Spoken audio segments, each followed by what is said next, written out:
Session 4 of God's Preparation. The fourth empire in Nebuchadnezzar's dream was Rome, the feet made of iron and clay.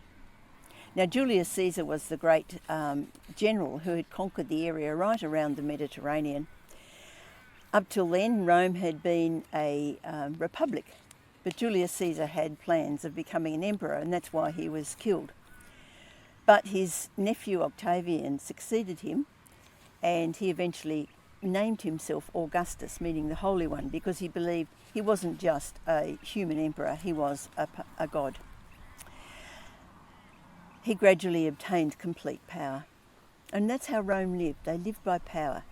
Their armies would conquer and their soldiers would rule by force.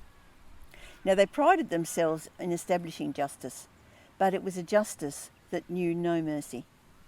The practice of crucifixion was a means of intimidation. If you were crucified, it was usually done along a major road so that people would see, well, I won't defy Rome because that will happen to me if I do.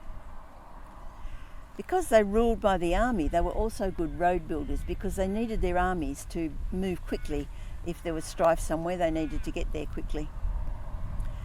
The rule had two effects. One was that people were so oppressed that they longed for peace based on mercy. The other effect was that people could move around the area quite freely and without fear of being attacked by a foreign country because everyone was under the rule of Rome.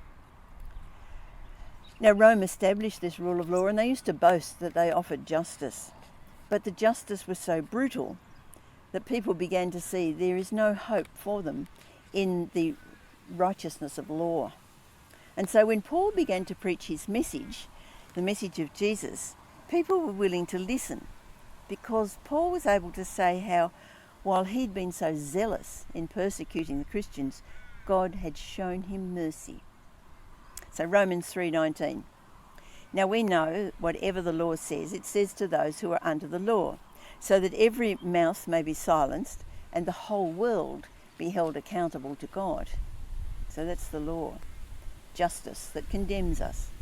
But, Paul continues, for all have sinned and fall short of the glory of God, and all are justified freely by his grace through the redemption that came by Jesus Christ.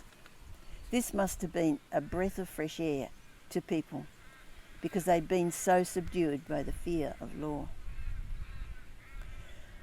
Just an aside, it's very interesting that Rome, that used to boast of providing justice, were the ones that crucified the one perfect man in an act of pure injustice. But the other thing that Rome provided was the easy access around the area, and the apostles, and especially Paul, could go from place to place and spread the gospel. God used Rome for his purposes. Even the Emperor Augustus was used by God. He thought that he was planning a tax and a census of everybody. He thought that it was just using his own authority, but God was using him so that Mary and Joseph would go to Bethlehem just at the time when Jesus was to be born. Micah 5:2. But you, Bethlehem Ephrathah, though you are small among the clans of Judah, out of you will come for me a ruler over Israel, whose origins are of old, from ancient times. God's preparation is there in every detail. Praise the Lord, his mercy is more, stronger than darkness, new every morn. Our sins they are many, his mercy is